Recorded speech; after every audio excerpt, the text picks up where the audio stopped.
Welcome back to the Sports Source. This segment brought to you by Southeast Termite and Pest Control.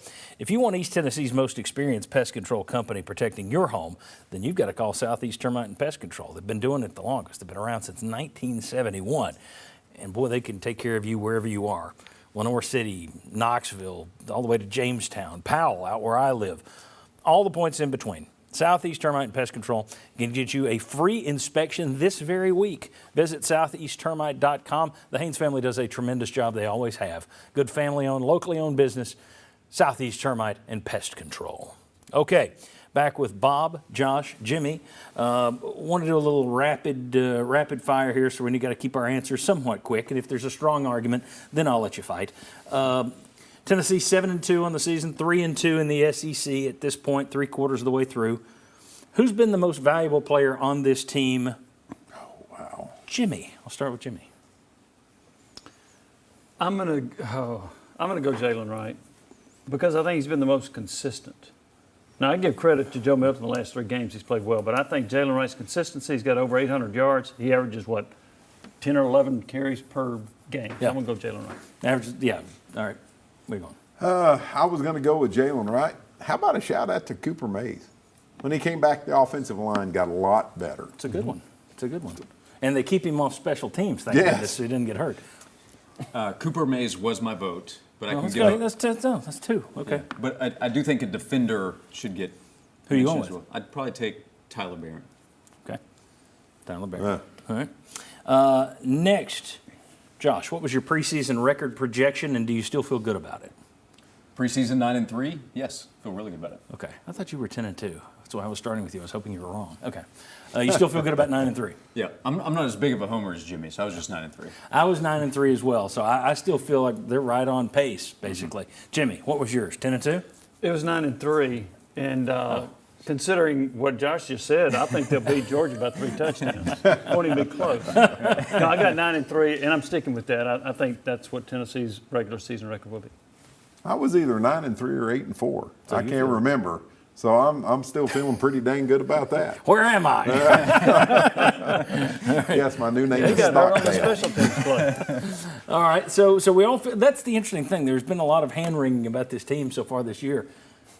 It's pretty much exactly where most rational people thought they would be. 10-2 was the absolute best they could be. Yeah. And I thought 7-5 was on the table. Yeah, I didn't go that low, but So- I would have thought 8-4 was on the table, and it is. So I don't think there's as much. There's been too much consternation, I think, to this point. Anyway. I thought 7-5 was on the table after they lost to Florida. All right. What were you most wrong about, Jimmy? Tennessee's run defense is better than I thought it would be. I expected it to be pretty good, but not this good. 6 of the 9 opponents have rushed for less than 100 yards. They rank in the top 3, I think, in run defense right now. So the run defense has been better than I thought. Only 2 good. Florida game, they didn't play well. The second half against Alabama, the run defense wasn't good. That's it.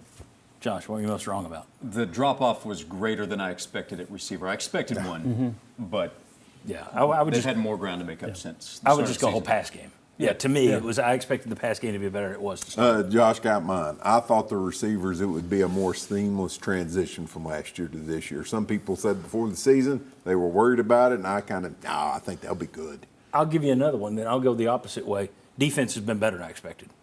Defense has been better than I expected. Pass rush has been very good. We'll see if it picks back up against Alabama and Kentucky. Kind of slowed down after that half, but we'll see. Taking the season as a whole, though, so far, pass rush been better than I expected. Defense been better than I expected. Special teams have been better than I expected, too. Okay, very good. Next, what was the team's high water mark so far this year? That could be a play, that could be a game, that could be whatever you want to do. I think so A half. far your high water mark was the way you beat Texas A&M at home. Okay. You didn't come out, you weren't great on offense, and you made the plays you needed to. So I think beating Texas A&M, they're not that great, but most of the SEC isn't that great. Okay. High water mark, Texas A&M. I'll say putting Kentucky away because they were on the road, and that was a question. How are you going to deal with adversity away from home? They dealt with it well. Kentucky was mine. You beat a red-hot quarterback on the road, and you ran at the last 4 minutes and 24 seconds. I thought that was pretty strong. I'm going to tie mine together and lead it into the next question. My high water mark, first half at Alabama. Low water mark, second half at Alabama. Because I was watching that first half thinking, they're better than I thought. Then it went south. Second half at Alabama is my low water mark, but I would assume Florida is going to be the low water Oh, I mark for think most. Florida was a low water mark. And I get no Yes. credit for beating Kentucky because they always beat Kentucky. Okay, everybody agree Florida? Yeah. Yes. Should it be a low water mark then, since they typically lose there as well? Nah, okay. All right, here we go. Last one very quickly. Josh, who's the most important player moving forward for the rest of the season? For Missouri, for Georgia, Vanderbilt. But Missouri and Georgia, who's the most important player? Maybe it's too easy of a pick, but I'll say Joe Milton, quarterback. Joe Milton. Oh, I agree. What you get out of Milton, I think, is what you get in those two games. And now you can also factor in his run game ability Yeah. because that's, as Will has pointed out, that's kind of changed the offense a little bit for the better. All right, when we come back, Tennessee still has life in the SEC East. They do, they really do. You're just going to have to count on somebody who was once a villain, although he was once a hero. To some, he's still a hero. I still think he's a villain. Is he a genius? Guess who we're talking about. Come on back. You need help from Lane Kiffin. Next on the Sports Horse.